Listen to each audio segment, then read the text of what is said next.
Good morning बच्चों। Literature में हम लोगों का सिलेबस कंप्लीट हो गया, लेसन 10 तक है ना, पीरियोडिक का।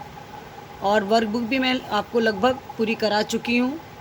आज मैंने लेसन 8 साम एक किसान, यहाँ से मैंने आज वर्कबुक में फिल कराया है कुछ पेज आपको, वो मैं आपको बताने जा रही हूँ।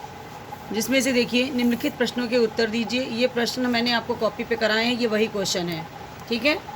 उसके बाद यहाँ पर आइए, यहाँ से पैसेज हैं, देखिए, काव्यांशों को पढ़कर पूछे गए प्रश्नों के उत्तर दीजिए। तो यहाँ पे देखिए पैराग्राफ है आपका ये कविता का, इसमें क्वेश्चन है।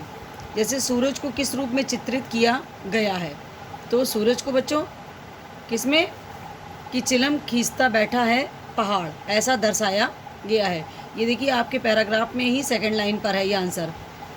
सेकंड है, काव्यांश में आकाश और पहाड़ को किस रूप में चित्रित किया गया है, तो साफा, आकाश को क्या किया गया है, साफा बांधकर, और पहाड़ को सूरज की चिलम खींचता हुआ ऐसा चित्रित किया गया है। नदी को किस रूप में दिखाई दे रही है बच्चों, तो यह देखिए थर्ड लाइन पर, घुटनों पर पड़ी है नदी चादर सी, ये इस रूप में नदी आपको दिखाई दे रही है। भेड़ों के गले सा कौन दिखाई पड़ रहा है बच्चों, अंधकार। जब वो भेड़ें इकट्ठी बैठी हुई हैं तो वहाँ पे कैसा लग रहा है, कि जैसे अंधकार इकट्ठा हो गया है। उसी तरह सेकंड पैराग्राफ है बच्चों, उसमें क्वेश्चन देखिए, अचानक कौन बोला, तो मोर बोला। चिलम उलटने से क्या हुआ, धुआं उठा। सुनते हो वाक्यांश से किसे संबोधित किया गया है, किसान को। मोर की आवाज़ आने के बाद वातावरण में क्या क्या बदलाव हुए, देखिए आपके पैराग्राफ में है। चिलम औंधी हो गई, धुआं उठा, सूरज डूबा, अंधेरा छा गया। चिलम शब्द बच्चों ये आपका जो है देशज शब्द है। एक्सरसाइज नंबर 3 में देखिए, वाक्य के सामने सही तथा गलत के सामने गलत का चिन्ह लगाना है। तो देखिए सबसे पहला वाला वाक्य इसमें जो है ये राइट है, फिर दूसरा देखिए ये भी राइट है, तीसरा जो है आपका ये रॉन्ग है, चौथा पॉइंट राइट है, और पांचवा भी राइट है। तो इस तरह से बच्चों ये आपका इस लेसन की मेन जो आप ज़रूरी थी पैसेज और सही गलत, ये मैंने आपको बुक में भरवा दिया है। इसके बाद देखिए नेक्स्ट आपका लेसन है चिड़िया की बच्ची। इसमें क्वेश्चन आंसर आपको मैंने कॉपी पे कराए हुए हैं, वही आपको इसमें फिल करने हैं। नेक्स्ट पेज पर आइए, पेज नंबर 92 पर। यहाँ देखिए पैराग्राफ दिया हुआ है, इसके नीचे भी क्वेश्चन दिए हुए हैं।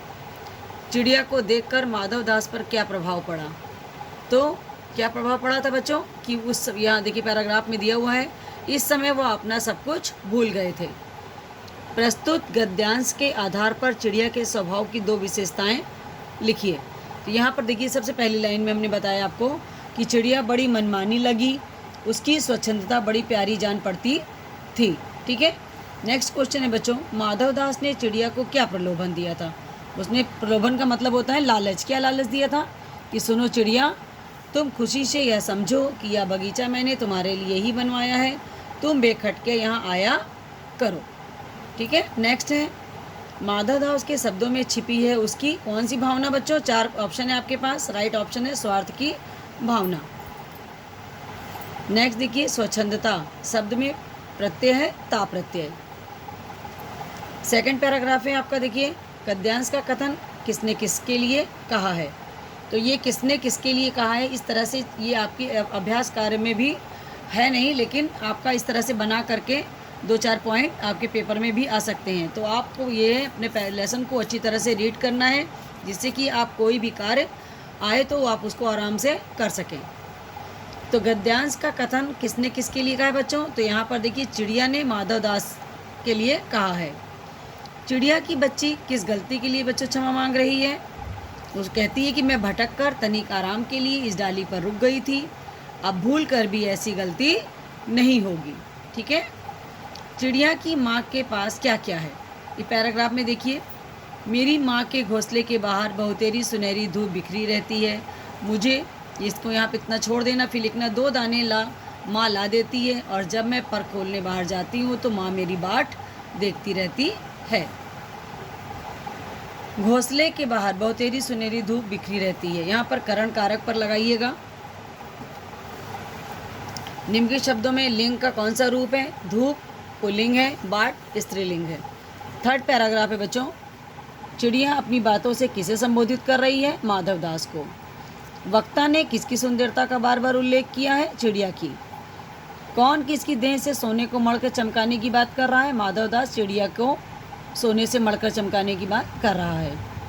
विपरीतार्थ में बदबू का हो जाएगा बच्चों खुशबू। निम्नलिखित शब्द की शुद्ध वर्तनी, तैने, तूने। एक्सरसाइज 3 देखिए, राइट रॉन्ग। पहला राइट है, दूसरा रॉन्ग है, तीसरा रॉन्ग है, चौथा राइट है, पांचवा रॉन्ग है।